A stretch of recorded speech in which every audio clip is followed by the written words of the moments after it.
God tells Moshe to speak to the rock. And what happens? He hits the rock. What is the background? This is the 40th year, the Jews in the desert. They're about to embark on the final destination, Canaan, Eretz Canaan, the land of Canaan, which eventually will be named the land of Israel, through the conquest and the resettling and the settling of the land. But before that happens, Miriam passes away in this week's Parsha. And as we realize, actually in her passing, sometimes in people's lives we don't realize that we had a great merit, a miracle, many miracles that occurred, but one miracle that occurred in her merit. And that was the Jews being taken care of their needs for water. Be'er shel Miriam, the well of Miriam. Actually, Be'er means a well, but really it was this kind of moving object of a rock, sea, that went along with the Jews throughout the desert and took care of them. If you want more and an intimate and personal setting, together with like-minded people who seek to grow and become their truest self, click the link below in the description and join the Tanya Rabbi community, TRC. You can join the first month risk-free at no charge at tanyarabbi.com/TRC. Click below. Looking forward to seeing you. Well, now that she passed away, the water supply wasn't there anymore. Now, when you're in the desert, you need some water. You need probably a lot of water. And the Jews didn't have it. So, of course, they cried out to Moshe, we need water. Now, interesting to note is that this water,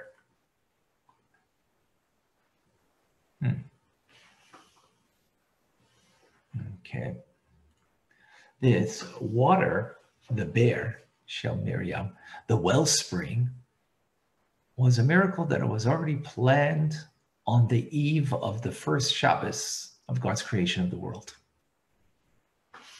As it says in Tractate Psachim, 10 things were created on the eve of Shabbos at twilight, and one was the well, the manna, the rainbow, and other things. And as Rashi explains, that this well refers to the well of Miriam, the rock from which Moshe brought out water.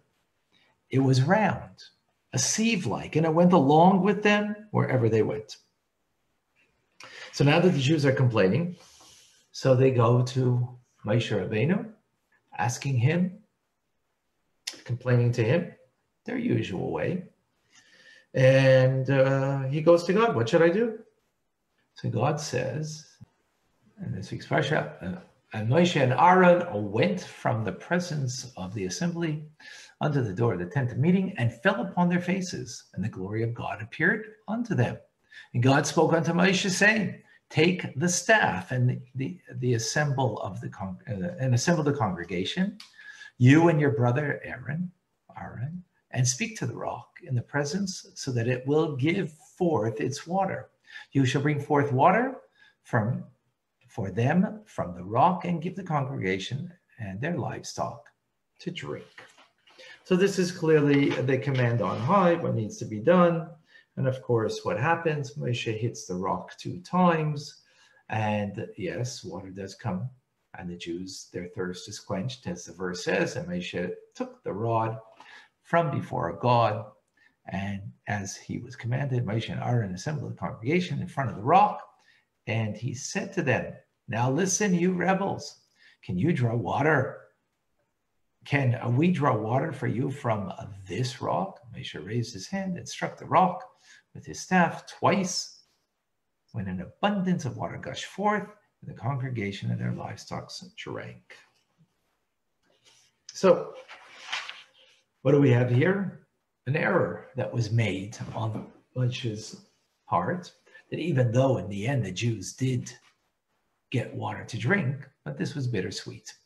And what is this called? Mei Meriva. This is called the waters of strife, where this occurred because Moshe didn't do exactly as God asked him to do. As the verses continue in this week's parsha, God said to Moshe and to Aaron, since you did not have faith in me to sanctify me in the eyes of the children of Israel, therefore you shall not bring the assembly to the land which I have given them. These are the waters of strife, where the children of Israel contended with God, and he was sanctified through them. So the obvious question, I'm sure this is on your mind, as it's on many of the commentators in the Torah, their minds. Okay, it was a mistake, but so grave that Moshe Rabbeinu should not be able to bring the Jewish people into the land of Israel? Why? What is so grave about this? What is so terrible about the fact that he was supposed to speak to the rock, yet he hits the rock? So we will give a few explanations, 4 actually. A simple explanation, a homiletic explanation, meaning a darash, more kind of digging a bit deeper, not the simple meaning. And then we'll give 2 mystical teachings on how we take this in a different context completely. And most importantly, not only to have answers to this, but how does this apply to us in our day and age? Of course, we want to understand Torah and what the storyline is.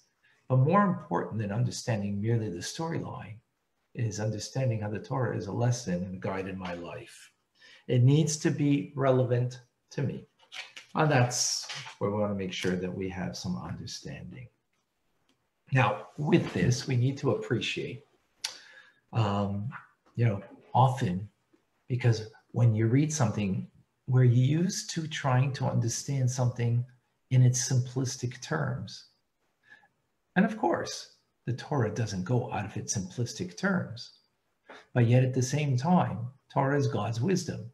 God's wisdom has an infinite amount of understanding.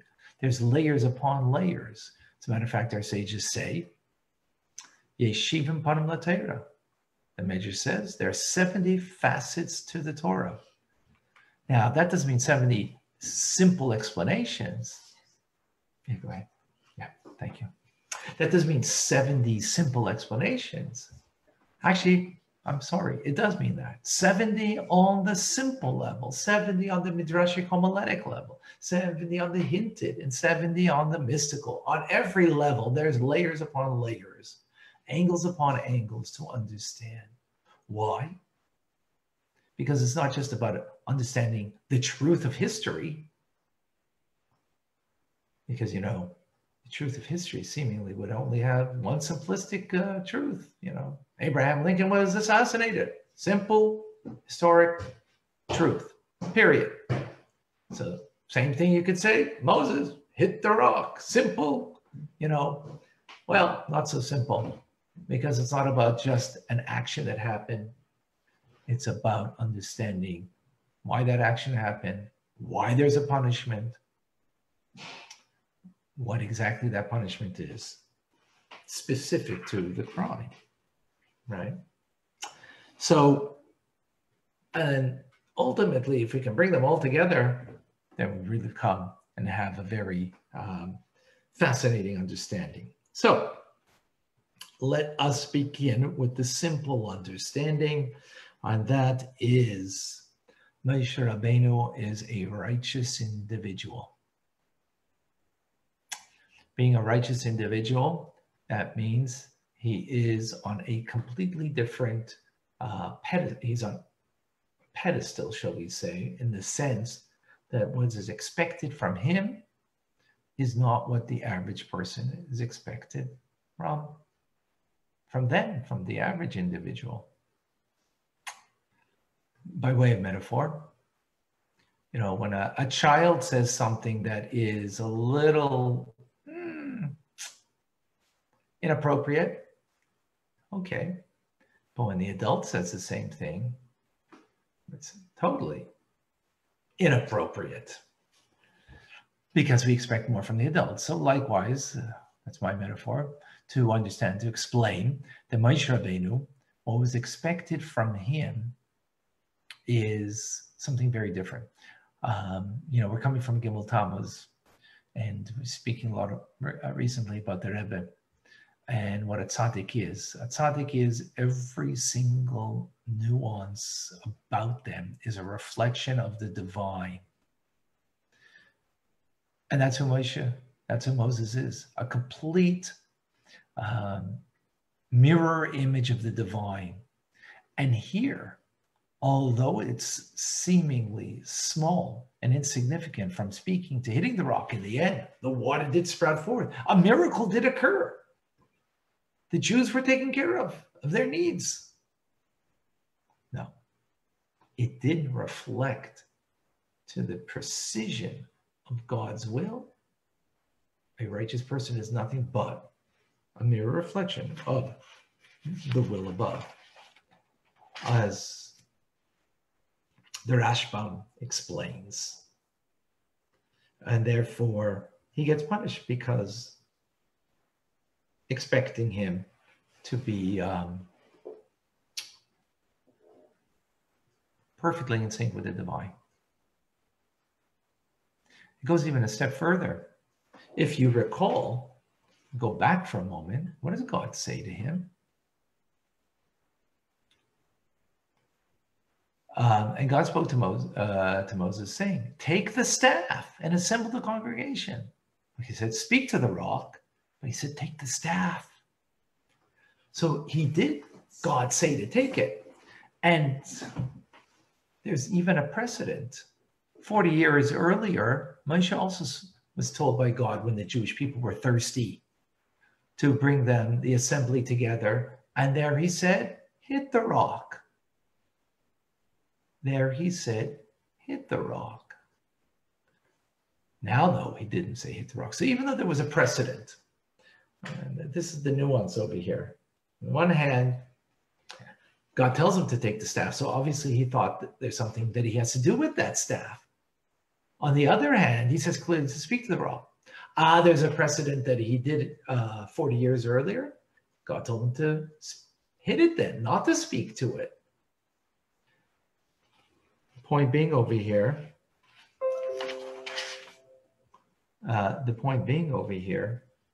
that even though that there is such a precedent, nonetheless,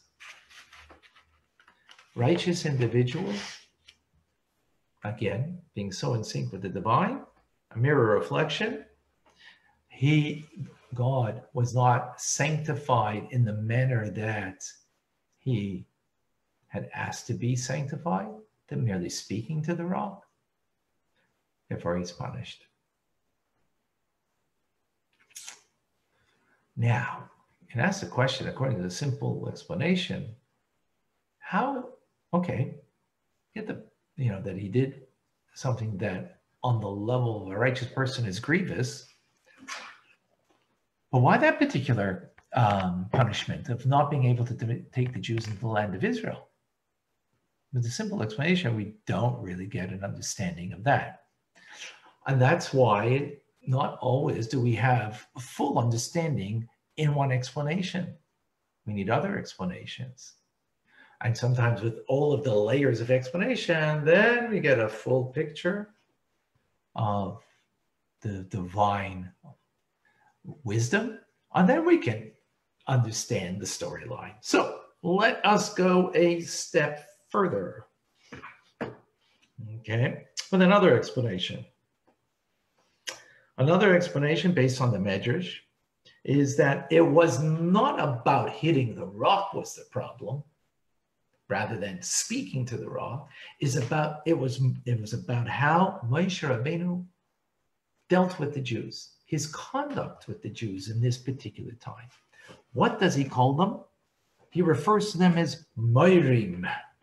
which is translated as rebellious ones. And the Midrash says, well, this is analogous to the following, and let's get the following here in our screen.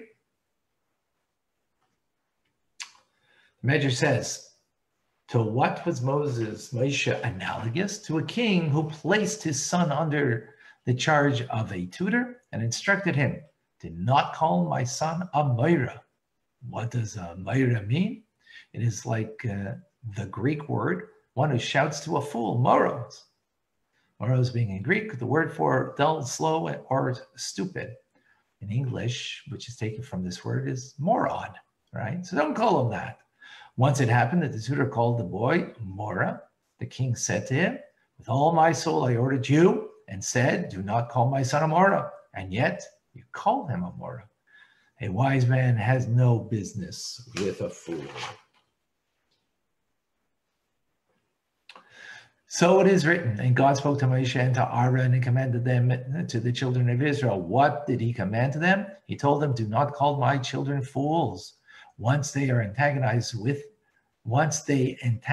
him at the waters of strife, Moshe said to them, hear now, you Morim.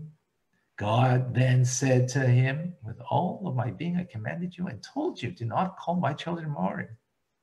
Now that you have called out Morim, a wise person does not get along with a fool. So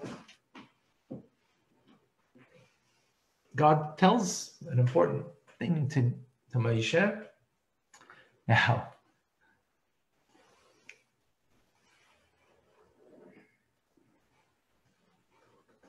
and Moshe, in not the simple meaning of the text, but through a Jewish homiletic understanding, is what we have here from the Midrash, is leading a nation that is extremely difficult.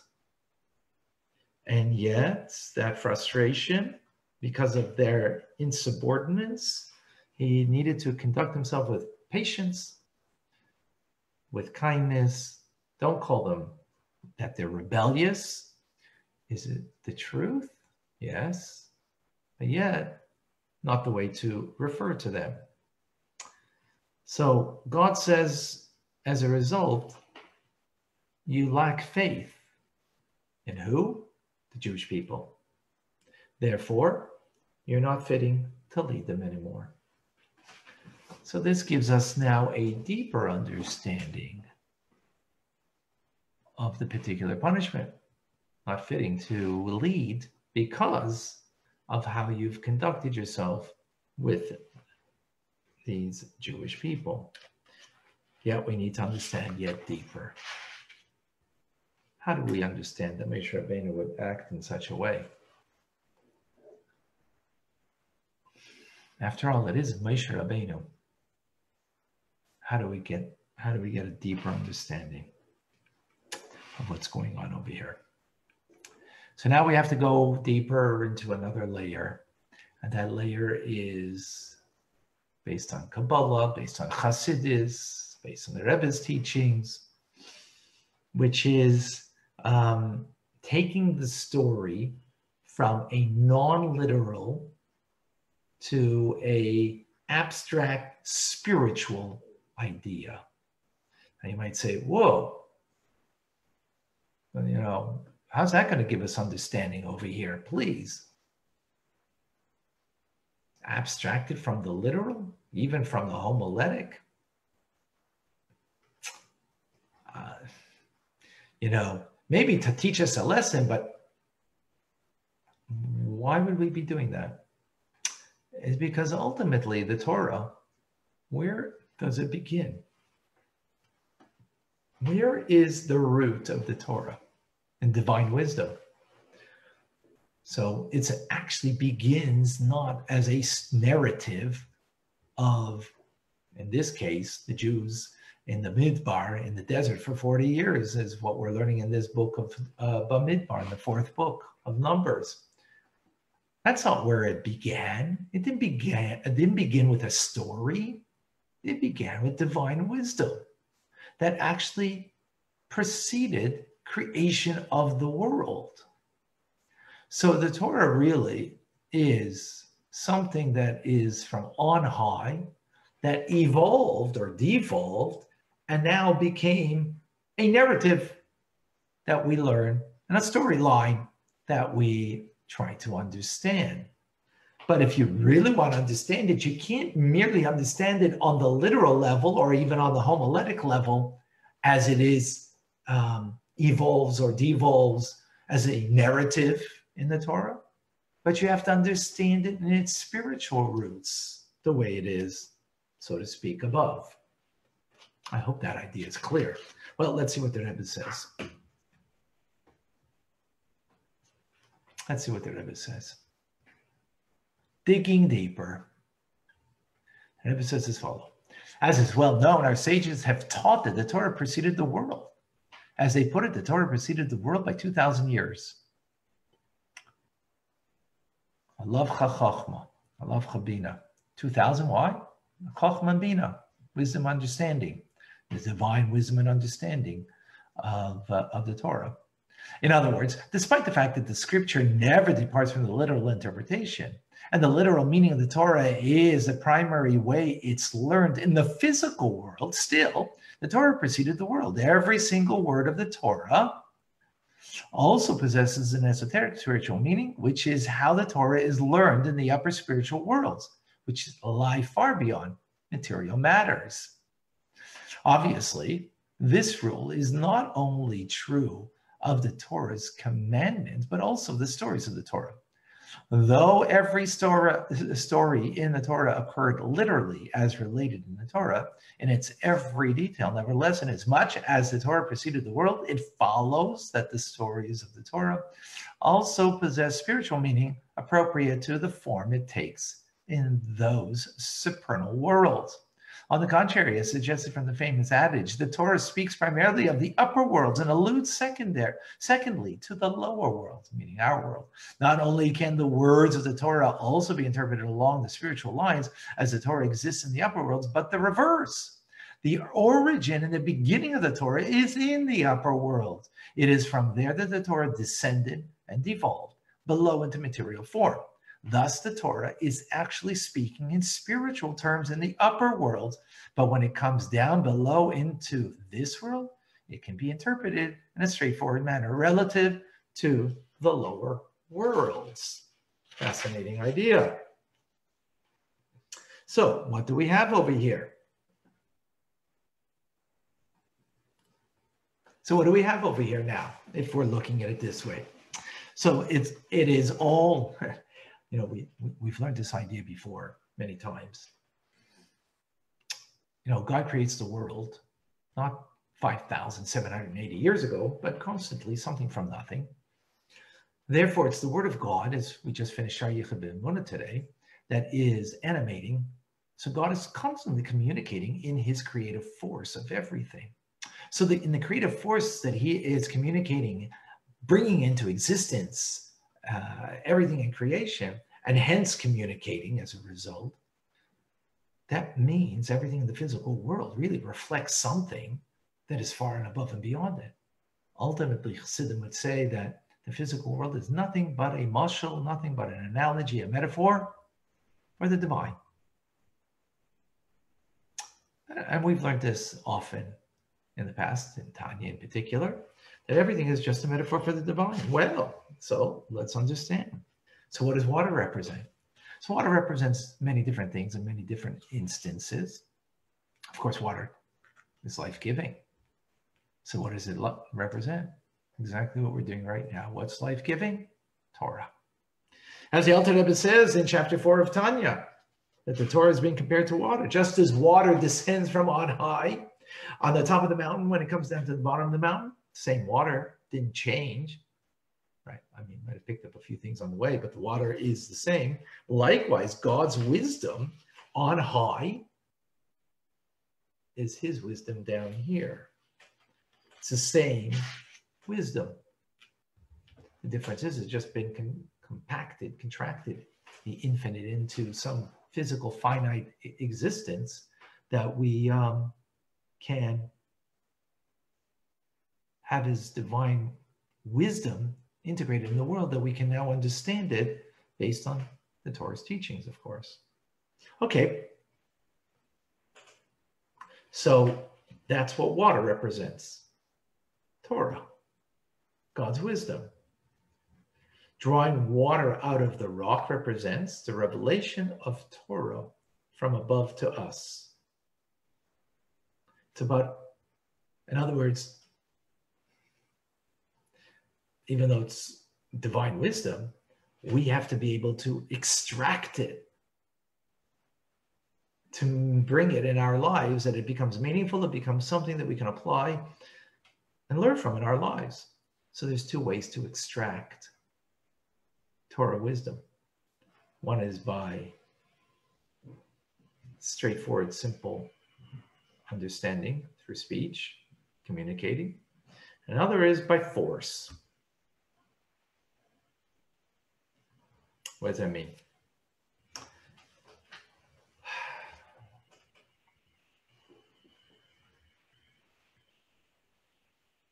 By force means the concept of what we call pilpul. Pilpul. Pilpul means that when you have a concept, it's a method of study.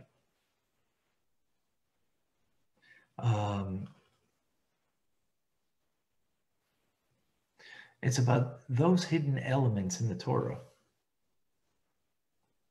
that are concealed, and you have to kind of break your head to bring out a new layer of understanding. And this is by hitting the rock. Moshe revealed Torah through taking that which is very deeply concealed and challenged to be able to express and to reveal that wisdom.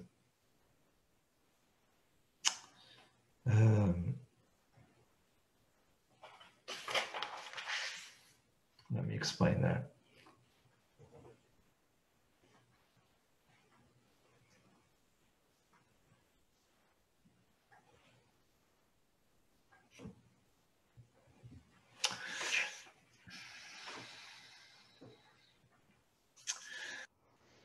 In explaining Torah, which Moshe Rabbeinu is the teacher of Torah, there's two paths you can take. A simple, straight path, or a very roundabout, so to speak, rigorous, challenged way, where you're breaking the heads of individuals, like in Talmudic teachings, that you can get to the final conclusion. The method that in this mystical understanding what Moshe did was not straightforward, which would have been talking to the rock that's going to bring out water, bring out Torah. Talking to it, meaning the rock being to the engagement to reveal the divine wisdom. God wanted that it should be straightforward and simplistic, to the point, rather than a very long exercise in like Talmudic learning, pilpul as it's called. And what was this? This was a stone, a flintstone, that has the power of fire inside. Where's that fire though? Very deep. And you have to rub very hard, or in this instance, to bring out the fire, or the divine wisdom hitting in order that the water can emerge. The divine wisdom, the divine fire. The idea of fire over here, meaning that it's the wisdom is hidden very deeply, just like the fire is hidden deeply in the stone, flintstone. But that's not what God wanted for the people. That's not what the people needed at this time. They needed something that would not be rigorous, that would not be very challenging and difficult. They needed something straightforward. So here we now have another understanding of the difficulty. First explanation was righteous person is far and above and beyond the regular individual and gets judged accordingly. Why was it a punishment of not going to the land of Israel? Well, the second explanation gives us that what was the difficulty? That he spoke in a harsh way, in a judgmental way, calling them rebellious, calling them foolish. And God didn't want him to deal with the people that way. In other words, the leadership was lacking something. Now we're taking it a step deeper. What defines the leadership? It's not just how you speak to the people, but ultimately leadership is through the teachings. Moshe Rabbeinu, he's our master, he's our teacher. Rebbe means my teacher. Rabbeinu means our teacher. So the method of teaching was lacking. Now, is this an appropriate method of teaching? Absolutely. Pilpul, part of Torah. But that's not what God wanted right now. He wanted to give them something more. God says, give it to them straightforward. Talk to them. Just communicate simply. The hitting was about bringing something deep within the rock. The flint stone has fire in it deep. Bring something deeper, more profound. No, this is not what is necessary right now. Excuse me. So that's Moshe Rabbeinu as a teacher. Lacking. Lacking. What does that mean? Moshe Rabbeinu, yeah, he's a human, so he's lacking.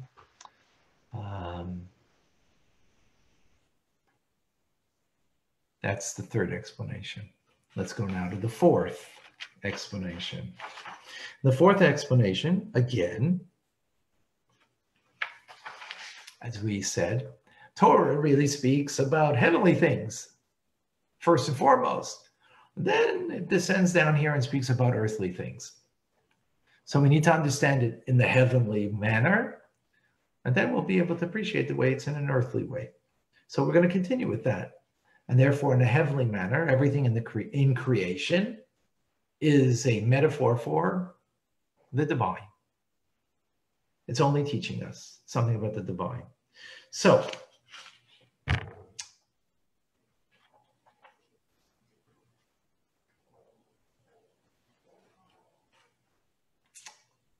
what does the rock represent? So the Medrash tells us that there are different types of people. You can have a person with a heart of gold, right? Extremely generous. Kind of a person that their heart melts in compassion. They can have a person who's got a heart that's hard as a rock, right? A heart of stone. And of course, this is another deeper explanation of our challenge over here. Okay. Give me a second. What? Oh.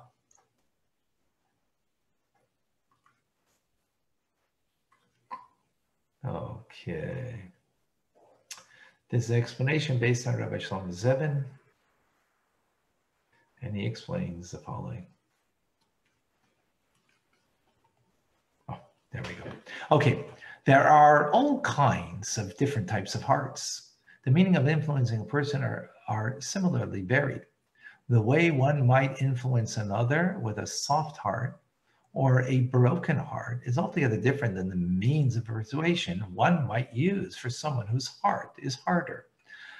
With a heart like a rock, Some people need to be addressed with positive, gentle, and comforting words. For others, one must speak in thunderous tones, with words as hard as nails, with a firm hand and an outstretched arm. The influencer himself also determines which means of persuasion are employed. For some, in positions of influence, it is in their very nature to speak in words that drip like dew and the gentle rain, out of love and in the spirit of sharing with a sense of fraternity and out of compassion. Some influenced by raging, storming, speaking as though with a rod in hand, to uproot, to break, to crush, and to subjugate, to hurl nothing but harsh incentive. So what do we have over here? So, just by way of example, of course, what do we have? Sometimes you have a child that, needs to do their homework and you speak gently to them. It doesn't work. You need to speak strongly and harshly to them.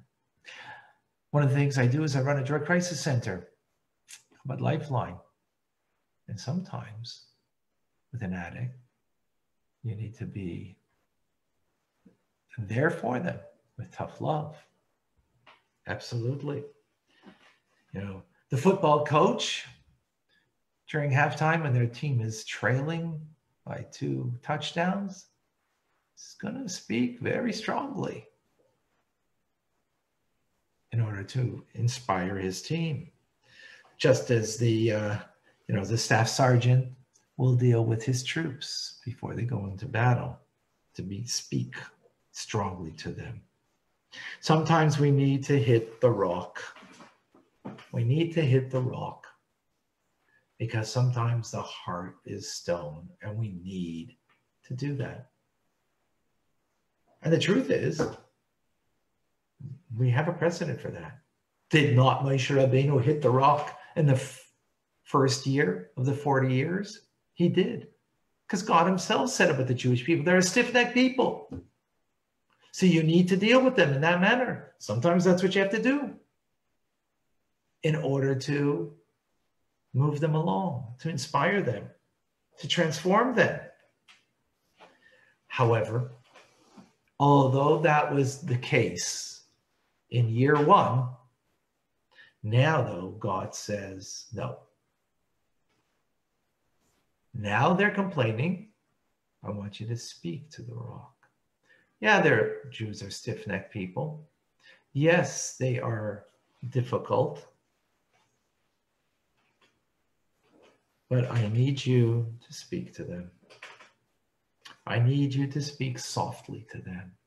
I need you to look beyond the complaining, the challenge, the difficulties that they are expressing now and they've expressed for a long time. And for this reason, he is punished.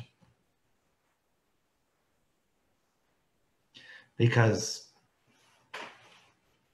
what was necessary was not a live and let live kind of attitude, because in the end, Moshe Rabbeinu is responsible for the Jewish people, but the manner that he needs to deal with them. Perhaps what we can understand is that the first generation, the first year was the Jews that went out of Egypt. They were already hardened people coming out of slavery, and they needed to be sort of whipped into shape out of their slave mentality and of all the things that they picked up in Egypt.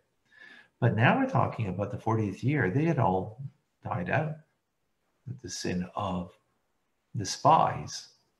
So what was left? A new generation. This is a new generation that needs to be spoken to differently. They need to have a positive approach with them, a soft-spoken approach with them that will inspire them and lead them forward in divine service. So in these 2 mystical teachings, what we have over here, the first one was about the Torah, Moshe Rabbeinu as a leader and a teacher. and the method of teaching. And the second point is in the delivering of the message, of delivering it in a manner of not a strong way with tough love, but in a gentle fashion to deliver the message is what was necessary. Yes, difficult, challenging, even rebellious. But this is what God wanted. This is what he deemed was necessary for these people, that they should be dealt with and influenced in a soft manner, in a soft way. And with this, then we can understand why God said to speak to the rock and not to hit the rock. So we have 4 explanations that tie into each other beautifully and give us a very well-rounded understanding of Moshe Rabbeinu in this week's Parsha. As painful as it is, because you live with Moshe Rabbeinu, you feel a closeness, and after all, the leader of the Jewish people, and he's not allowed into the Promised Land. And therefore, the lesson for us is very clear. Each and every single one of us actually have a piece of Moshe Rabbeinu in us. Chapter 42 in Tanya. Many of us will learn this together. The Alter Rebbe says, based on the verse in Deuteronomy that says, what does God ask of you? Only to fear him. That's what the verse says in Deuteronomy, in Dvarim. The Talmud says, asks the question, that's such a simple thing? Just to fear God? So simple?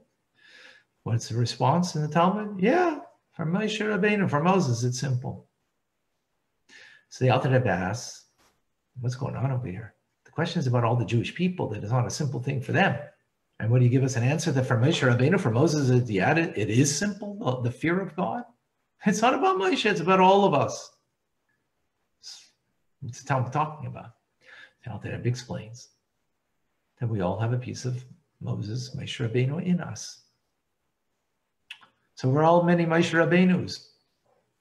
And therefore, we all have the task of being an influence, a teacher, whether it's in our family unit or whether it's beyond that in our communities.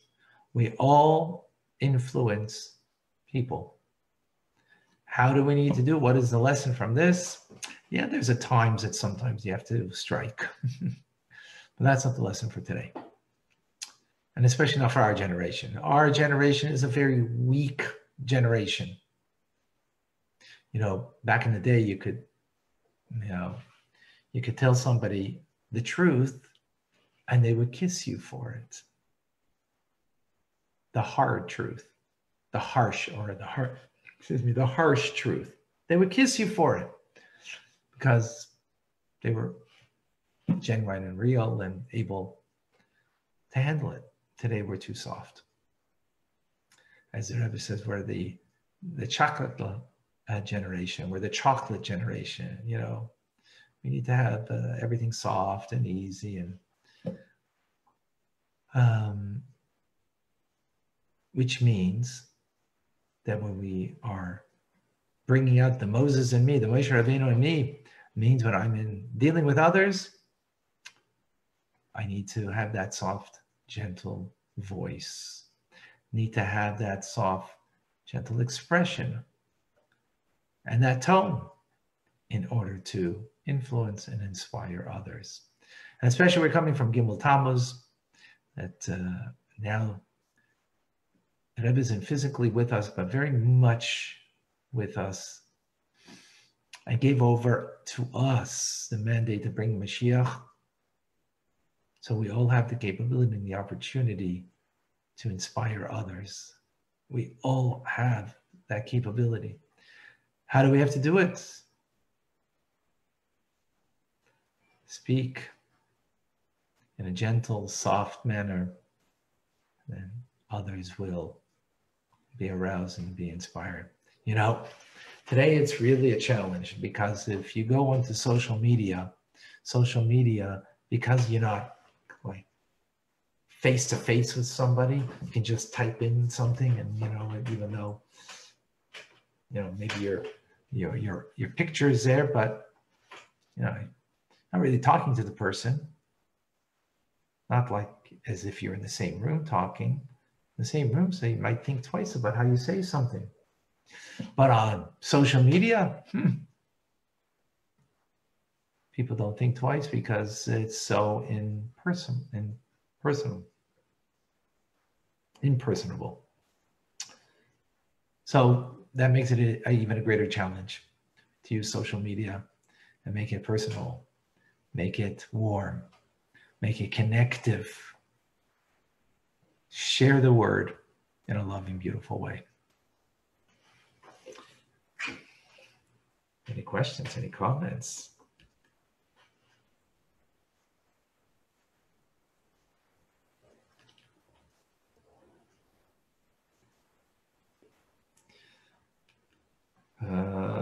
Let's see, who else am I missing here?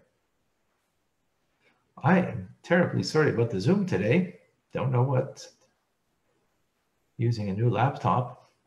So Facebook's working, but the Zoom not so great. So didn't get a chance to say, okay, why is the punishment harsh for Moshe after everything he did and not finally let him into the land of Israel? Couldn't Hashem have given him a different punishment, and why not allow him into the land? I think we explained it. I hope I explained it clearly enough. In his leadership of the Torah and teaching of it, and his leadership of the people, and needed a new leader. I heard another explanation that I'll add something. Moshe Rabbeinu was so devoted to his people of the desert, who he spent the 40 years, took him out of Egypt and spent 40 years in the desert. True devotion to his chassidim, so he stayed with them. Like the Rebbe stays with us here. Heather, thank you. Linda, thank you. Nechama, is a rational giving for why Moshe was not permitted to do tshuva. Is there a rationale? Oh, I mean, tshuva doesn't mean that the punishment doesn't exist, right? Doesn't mean that. Of course, he did tshuva. Of course, God accepted his tshuva. But that doesn't mean you get what you want just because of that. I hope there's a distinction there. Amy, thank you. Thank you for the prayers.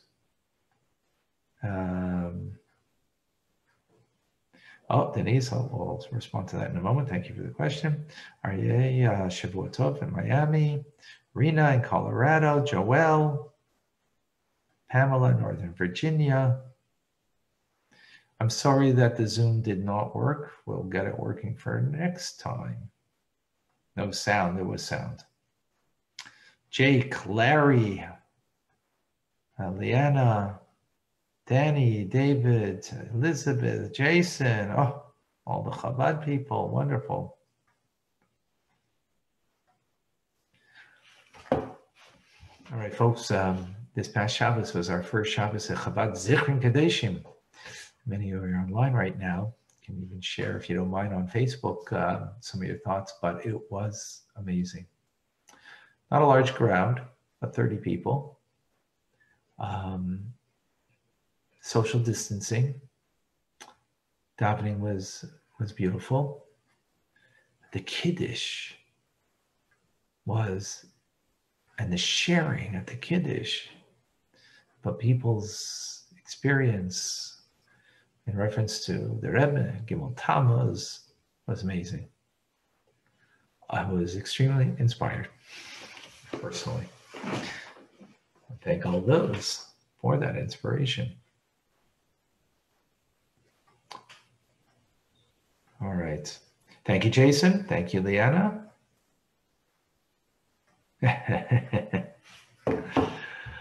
All right, folks. Please share this with others. I'm Rabbi Ronnie Fine, coming to you from my home in Montreal, Canada. It's a privilege and a pleasure to share with you Torah studies on the Parsha. Shavua Tov, a good week. A good Tavach. All the best, everybody.